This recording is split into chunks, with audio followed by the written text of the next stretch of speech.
reduced by $7 million. Page 36, line 17, after the dollar amount, insert increase by $2 million.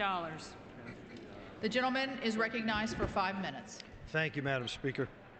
This week, the Department of Defense acknowledged in their cybersecurity plan what many of us have known for some time, that cyberspace, like land, sea, and air, that we have defended for over 200 years, requires our continued vigilance to protect the nation.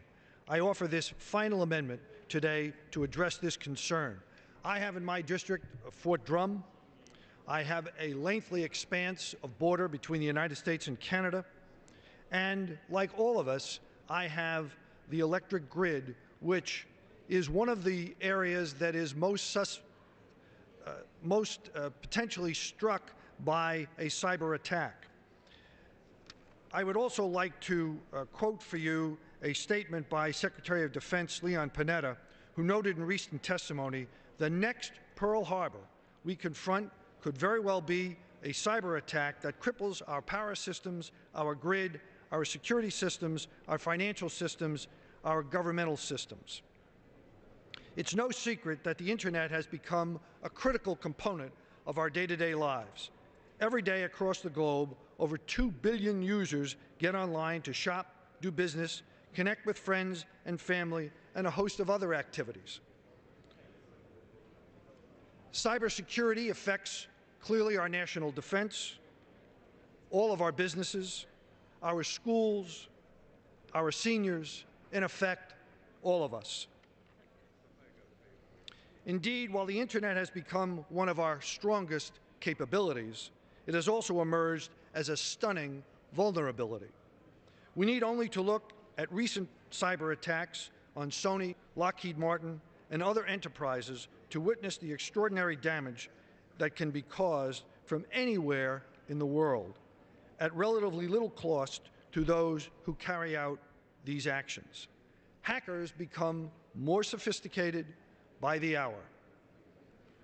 An attack could cripple Fort Drum, could cripple our national security, could cripple the electric grid, cripple health care, cripple our ability to pay our bills and to raise money. In effect, destroy our economy. We all know that if the electric grid were crippled, that we would be unable to get to work, we would be unable to keep people warm, to keep people cool, all things that we recognize as necessities.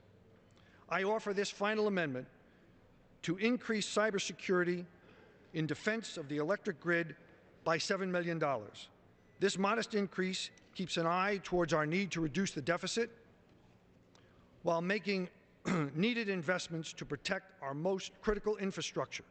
This final amendment is fully offset and will go a long way to protect the country from this emerging threat. I thank my colleagues for their time and ask that they join me by voting yes on this final amendment. Thank you, Madam Speaker, and I yield back. Is the gentleman from New Jersey opposed to the motion? Yes, I am, Madam Chair. The gentleman is recognized from New Jersey is recognized for 5 minutes. Madam Chair, I stand in opposition to the motion to recommit. Our underlying bill already adequately funds cyber security and such grid activities, although much more work needs to be done to protect against the consistent attacks on our infrastructure and computing systems. As for the underlying legislation, it is truly a House product. It provides funds critical to our national defense. It helps maintain and rebuild our national infrastructure. It supports an economic climate to create jobs without government interference in the private sector. It also helps those devastated by the floods in the Midwest and South while fully offsetting that help. And it cuts funding in the entire energy and water budget down to near 2006 levels. Madam Speaker, ours is a strong bill. I urge our members to vote against the motion to recommit and for the underlying bill, and I yield back. Thank you. Without objection, the previous question is ordered on the motion to recommit. The question is on the motion to recommit. Those in favor say aye. Aye. Those opposed, no. No. The noes have it. The motion is not agreed to. Madam Speaker, I ask for a recorded vote. The gentleman has asked for a recorded vote. Those favoring recorded vote will rise.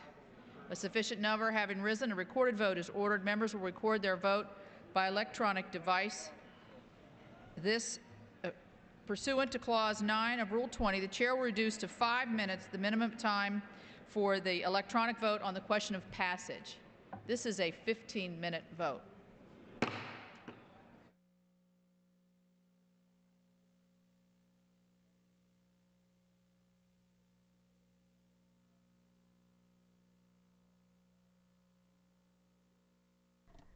Procedural